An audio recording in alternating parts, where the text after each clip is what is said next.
Hello, everyone. Welcome to episode 75 of the Unknown Comics Podcast. I'm Brandon. Tanner's back with me this week. How are you doing, Tanner? I'm good. How are you? I'm doing good. I'm doing great. Happy to have you here. So Darren and Chris are in London, England right now. Across the pond. Across the pond for the Star Wars celebration. This is our second Star Wars celebration in as many years to have a booth. Of course, last year's was in Anaheim. That was an easy trip, relative.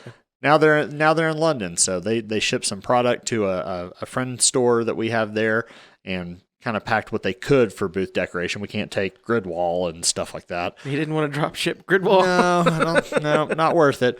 So Chris actually sent me pictures of what the booth looks like. Looks pretty good, and they're getting ready to do that. So it is, as we record this, it is 7:04 p.m.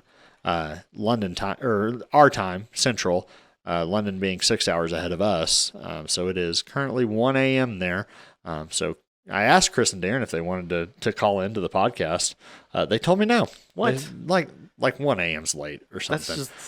Especially since they have to be to the event at 7 a.m. their time. So live on the edge a little. Yeah, they got to be there in like 6 hours or something like that. Everything's fine. It's not like they have a ton of product. They'll be fine. So they'll be at Star Wars Celebration. We are unveiling. We do have a exclusive that we're doing that. I guess I could actually just do this. So Chris and Darren at Star Wars Celebration. We are unveiling an exclusive for Star Wars Celebration while we're there. I can't say too much about it. They want us to be very tight-lipped, so no leaks or anything about it, but it's really cool. And it is Star Wars related. Last year's Star Wars Celebration exclusive was our David Nakayama Obi-Wan variant. Okay, cool. With the white background. Okay. So we'd already done the exclusive, or he had already done the exclusive with somebody else. Anyway, we got the white variant with the Celebration logo on the back. I'm assuming this one. Actually, no, I did see the back. It has the 2023 Europe Celebration logo. So apparently Celebration is not a yearly thing. It just so happened that they did the North American one in 22. The European one is now 23. Mm-hmm. I don't think there is another American one until 25. Okay. Is the next stateside celebration if I'm thinking correctly. So but they're there. So that is going on right now. So hopefully Chris and Darren will be back next week. I don't know. Who knows? But anyway, other stuff we've got going on, because we don't have another show until June, I believe. I believe Dallas is next. That's a pretty good little break there, though. Yeah. Darren may end up picking up a couple little shows here and there, kind of on the East Coast. Mm-hmm. But I don't think we've got anything until Fan Expo Dallas, which is in June. But it's like bam bam. It's like Fan Expo Dallas, and then Heroes Con in Charlotte, I believe, is next, and I can't remember what's after that. Yeah, they're back to back in the summer. Yeah, I think Vegas is after that. Amazing is coming up after that. So pretty big summer of shows, and that's just shows that Unknown's going to be at. Whether or not Chris and Darren go with artists as their artist rep, that may happen too. So we've got a pretty good sized buy two get one free sale going on our website right now. So if you go to unknowncomicbooks.com, you can catch all the buy two get one free exclusives there. We do even have some of what we have left of our con exclusives, because we just finished C2E2 and MegaCon last week. Mm-hmm. A bunch of those con exclusives are still available, so we do have those on the website. Some of those are part of the buy two get one free. So you definitely want to. I believe the Amazing Spider-Man, the white color bleeds, and his Scarlet Witch 3, David's Scarlet Witch 3, and then the Zerdy Psylocke are all on the website right now. So did you hear if traffic was affected at either show, being that they were the same weekend? Honestly, I haven't touched base with Darren or Chris afterwards. I know MegaCon was the bigger show of the two. Oh, I could have guessed that. But MegaCon was happening at its normal time. Yeah. They had a C2E2. huge guest list, too. Yeah. C2E2 was the one that kind of moved into its time slot. I'm assuming for some kind of scheduling issue. I believe C2E2 is in February next year. That's more when it usually traditionally was. So the only thing I can think of is they had some issue scheduling it, and that's why it moved. But man, the same weekend as MegaCon was just that's rough. It was just rough, especially like for us. I mean, we pretty much took all of our artists to MegaCon, right? Because it was going to be the larger of the two shows. So anyway, check out the website unknowncomicbooks.com. And yeah, so we do have some exclusives we're dropping tomorrow. If you want to see our new exclusives that we drop every week before anywhere else, you can go to our YouTube channel, and I post the This Week at Unknown video where we show off all of the partner exclusives that we released in the past week, and then all of the Unknown exclusives that we're releasing for the next week. So definitely check that out. Tanner, my man, what have you? No, yeah. What? I had to make sure I had the right topic up. What have you been up to this week, nerd wise? I was fairly busy in the hobby department. Nice. I've been printing a dungeon, so my printer's been running about nonstop, getting all the little floor tiles and walls and stuff done. I've been putting together a Tau boarding party list. And I got my first little Leonardo drones painted. Nice. That's really it, nerd-wise. It's been kind of crazy at our house. Haven't been watching anything? No, we've been doing kids' birthday parties and all that sort of jazz. All that jazz. Cool. So how big of dungeon can you make from what you've printed so far, would you say? The section that I'm working on is... These are like 1 inch by 1 inch grid type tiles too? They're 2 inch by 2 inch. It would be a 4 by 4 square. Oh, okay. So, but yeah, so I would say 80% done with the first half of what I have planned for this one. Yeah. You walk into a great room with 2 side rooms. Yeah. And that's what I have printed so far. And then you'll go into an even bigger great room with 4 side rooms. Okay. It's a pretty decent size, but once I get a good stock of pieces, I can make as big as you can imagine. Just super modular. Just a wall just goes up against the floor. It's not like they have these little they're just little plastic clips. Okay. They clip together. You can magnetize them if you wanted to, but it's 100% modular. Nice. How are you going to paint them up? Are you just going to quick kind of slap, chop, dry brush them? Yeah, I'll prime them black, dry brush them gray. Call it good. Yeah. Nice. That's a way to do it. Awesome. Well, this week, what all have I done this week? I did not watch today's episode of Picard, so I'm technically behind on Picard. I did watch Mandalorian last night, and I can definitely say that the titular character of the Mandalorian is changing. I honestly, I firmly believe that Din Djarin probably will not be the main character in future seasons if this series by name continues. Yeah. I definitely think they're kind of moving. I mean, it's hard to say, but I think, like I said, and I think I said this last week, I think they're really starting to move the series into just about the Mandalorians in general. Mm-hmm. And kind of what they're experiencing and stuff like that. Lots of cameos this week.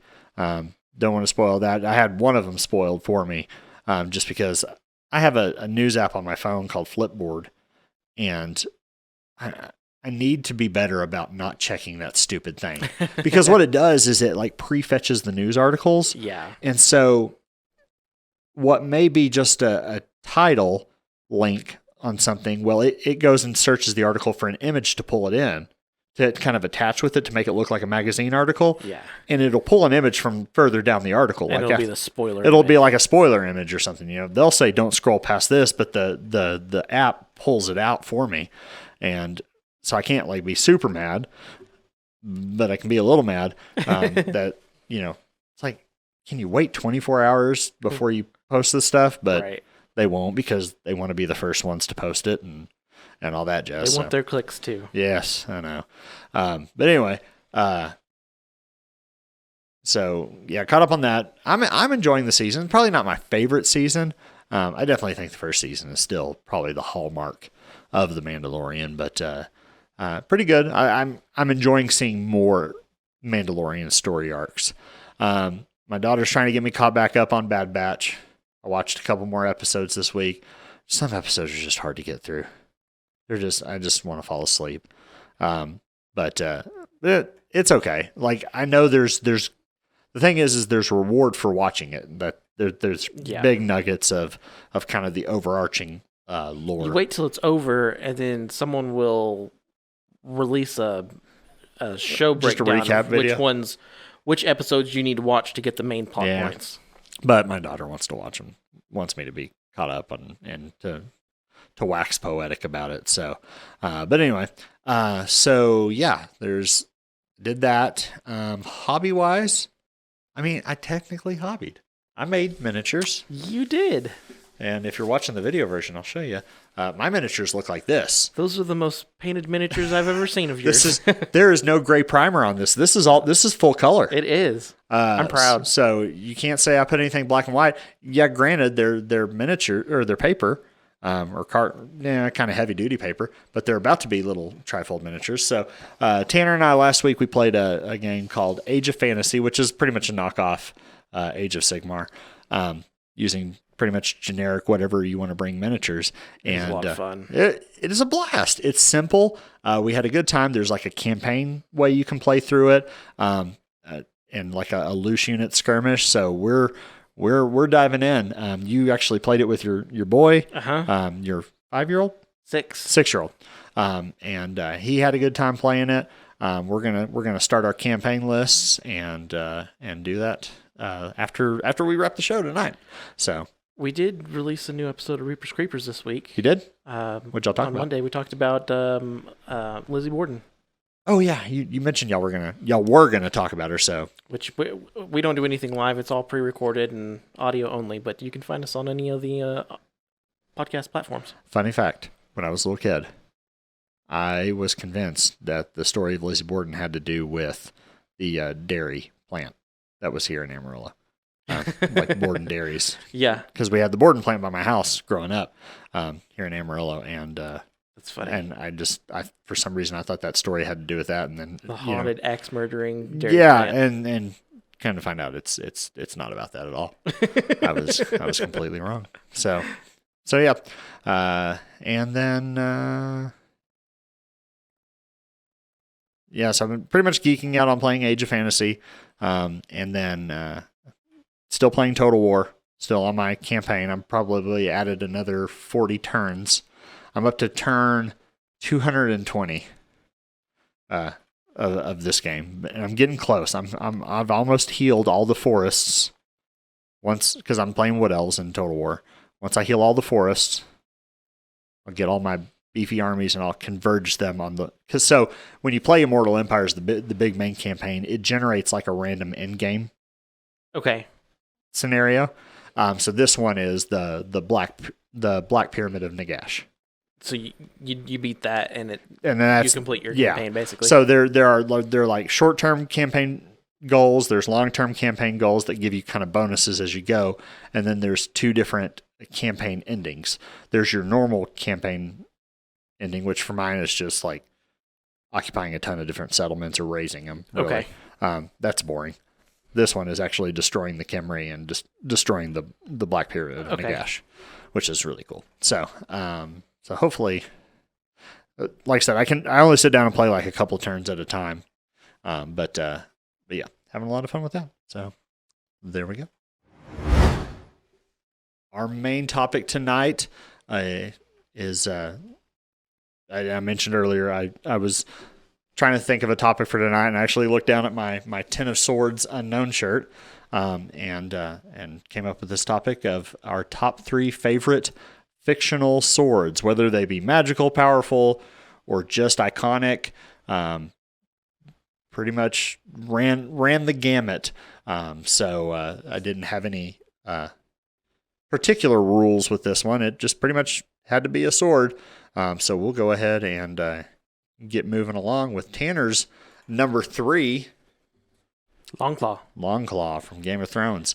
So this was whose was Longclaw's? It was originally J.R. Mormont's. It's the Mormont family sword. Okay. And then when John kind of earned his place underneath him in the Night's Watch, he had the bear on the pommel replaced with a wolf and gave it to John.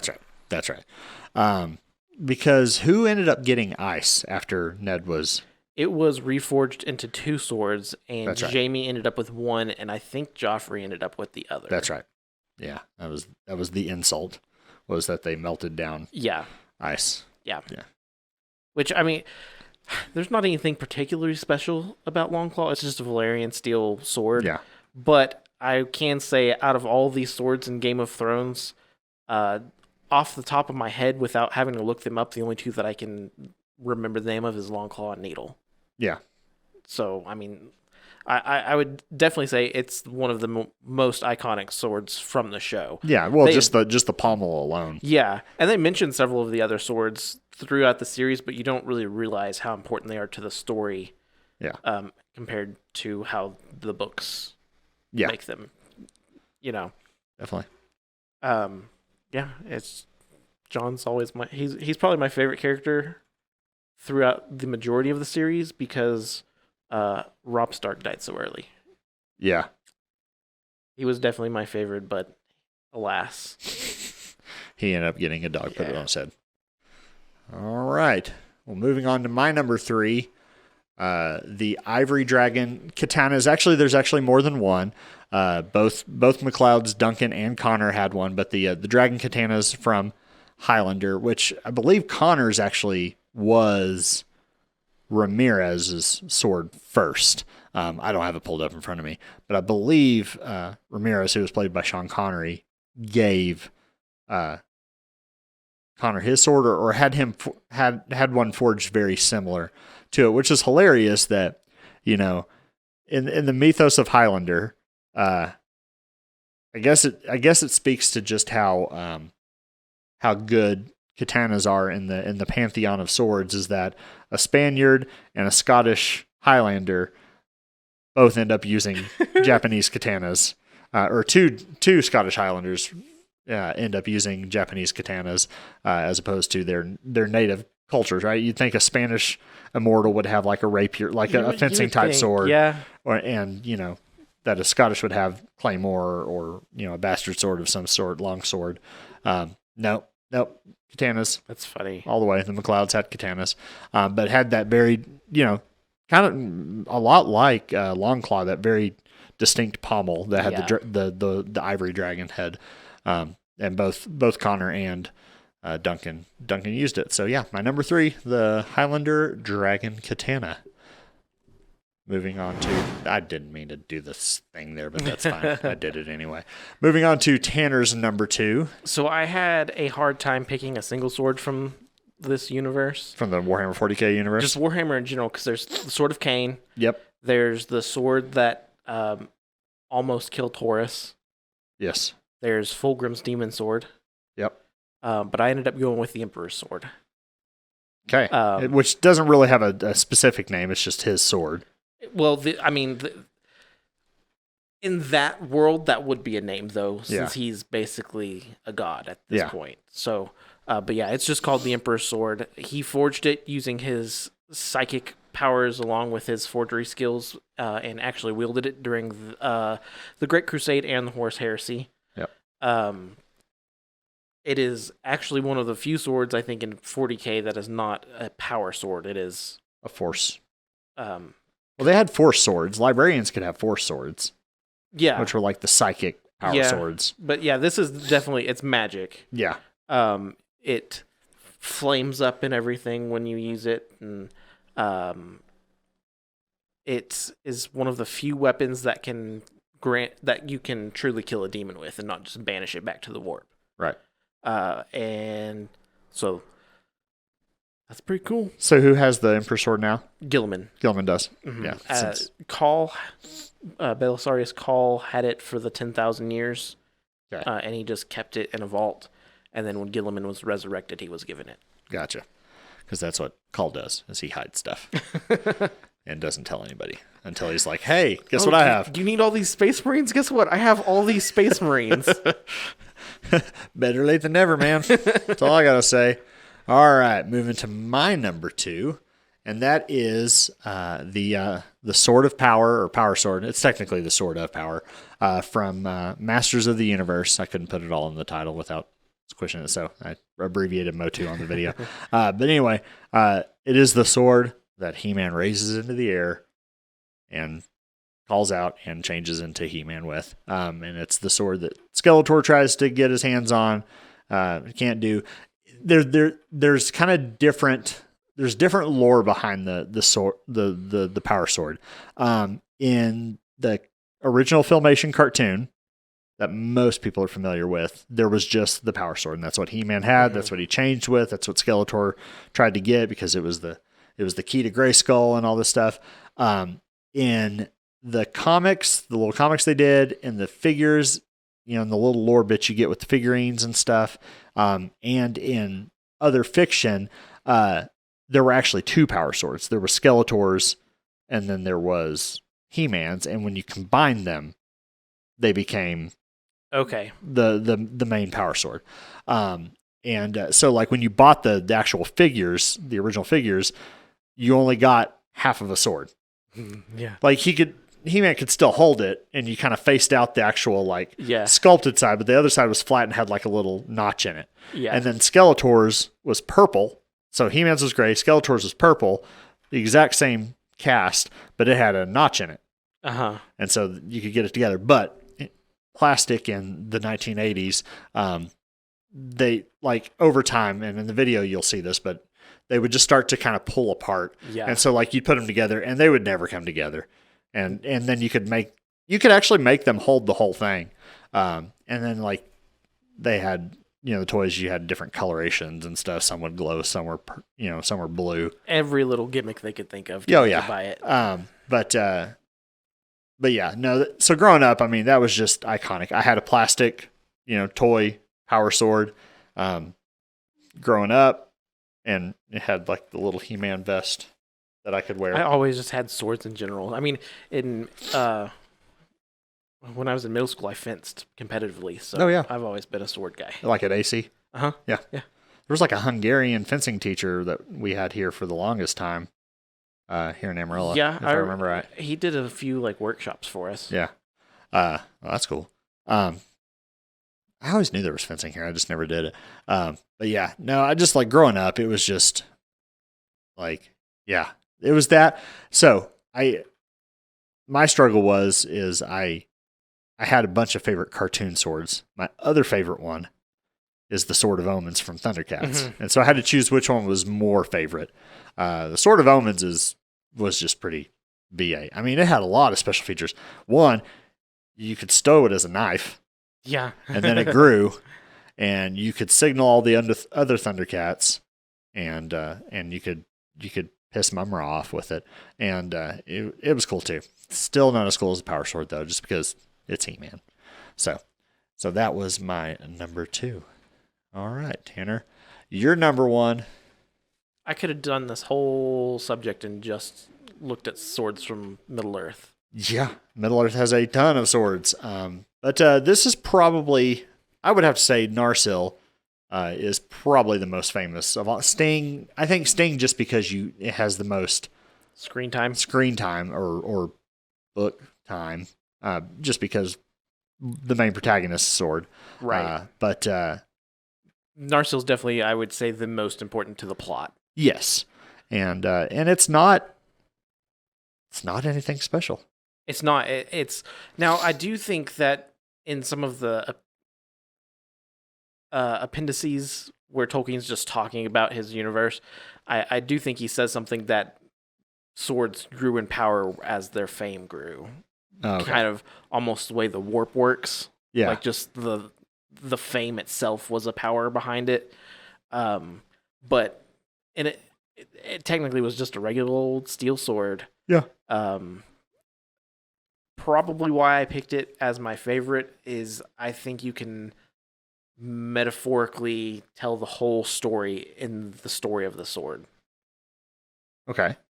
because it's at least the gist of the theme. Yeah. So the theme of the story is ordinary people defeating evil. Okay. And it's an ordinary sword that even when broken still defeated the evil. Yeah. And then was reforged into something better. That ended up completing Yeah. the defeat, right? Aragorn wielding Anduil and somewhat kind of putting it. I mean, really, Frodo ended it, but when he destroyed the ring. But really, Sam ended it. It's true. It's true. Sam's the champion. So yeah. So Narsil, not so. I was telling this story to Tanner earlier. One of my bosses at work, he actually has a replica of Anduil in his office, and people are like, "Oh, is that the sword from Lord of the Rings?" And he's like, "Yes," and they're like, "Oh, Narsil." No. And like, if you ever meet Chuck, you would not think he would be a Lord of the Rings nerd like he is, but he is, and he knows way more about it. I feel the same way about it. Also, like when people refer to Daenerys Targaryen as Khaleesi, like her name, I'll have like, actually, that's a title. That's not her name. Yeah, exactly. It'd be like calling somebody queen. Mm-hmm. I mean, yeah, it was and then everybody named their daughter Khaleesi, and then they just named their daughter after a psychopath. Whoops. Oopsie. So, all right, my number one, it's a sword. I'm going to call it right now. They're just laser swords. I mean, saber is a sword. Yes. It's in the name. So you had a hard time picking a sword from Lord of the Rings. I had a hard time picking a lightsaber from Star Wars, but I ended up landing on Darth Vader's lightsaber. It is, I mean, for the longest time in the original trilogy, it's the only red one you ever saw. Yeah. Which technically you only ever saw 3 lightsabers really anyway. But it had an iconic color, so much so that they ended up associating that color with the evil side of the Force, right? Yeah. I'm sure maybe it wasn't as intentional when Lucas wrote the original trilogy that they then kind of grew into canon, right? There's just a lot of things that way.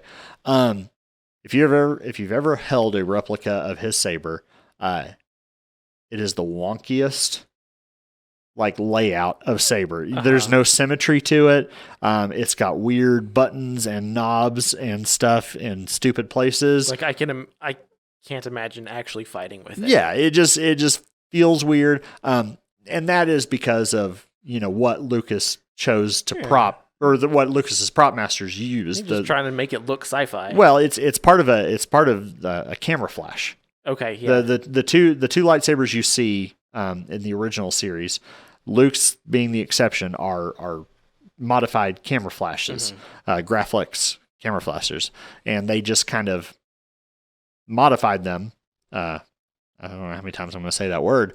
And so you can tell like there's a lot of similarities between the Skywalker lightsaber, the blue one, and Vader's, because they're both kind of modeled after they were different models of Flash. Yeah. But story-wise, it makes sense also. Yeah, that he would build a second one to be similar. And then eventually, like I said, as the canon grew, the lore as to why they're red, comes to play, that it's typically a kyber crystal that you kill and you essentially torture the crystal. Now that wasn't the original. The original lores, they were synthetic. Yes, kyber crystals. They were synthetic. They came from the Sith homeworld, and that was the only place you could find them. That's why the Sith had red. But now, kind of the current Disney canon is you basically kill, and you torture the crystal into becoming red, which that's cool. It's very Sith-wise. I don't care. It was just cool. Did you know the only reason that Luke's second saber is green is so the audience would understand that it's not the same one as from the first movie. Yeah.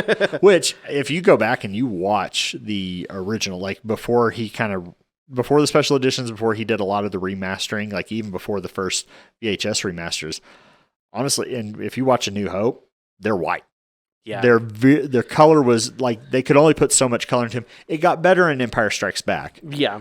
He was able to add more color to him to differentiate him more. But if you watch the original theatrical release, they really had no color to him whatsoever. But you know, and you never really see Vader be a complete BA with his lightsaber up until recently, until Rogue One and Andor, or was it Andor? No, Obi-Wan. That you finally get to see him use that red saber and be menacing and be awesome. But anyway, that's my number one. It's Vader's saber. So thank you for coming down this journey of our top 3 favorite swords. What are your top 3 favorite swords? If you're watching us on YouTube, leave it in the comments, or just let us know what makes your top 3 favorite fictional swords, and let us know. Well, everyone, thank you so much for joining us for episode 75 of the Unknown Comics Podcast. We hope you enjoyed it. If you are watching us on YouTube or listening to us on your favorite audio podcast app, if you would like to join us live and join in the conversation, you can. We record Thursday evenings at 7 p.m. Central on Facebook, YouTube, and Twitch, all live. Like I said, though, if you're watching us live and you can't catch us live that week, we are on YouTube and anywhere you get audio podcasts. Tanner has a podcast as well. It's Reapers Creepers. He and his wife talk about horror movies, talk about urban legends, talk about folklore, paranormal, all the spooky stuff, all the weird spooky stuff. Reapers Creepers, and you can find a link in the show notes or in the YouTube comments as well on how you can find his podcast, or just search Reapers Creepers. I'm pretty sure you're going to find it. So again, don't forget to head over to unknowncomicbooks.com. We've got a ton of awesome deals going on right now. We've got our buy 2 get 1 free sale.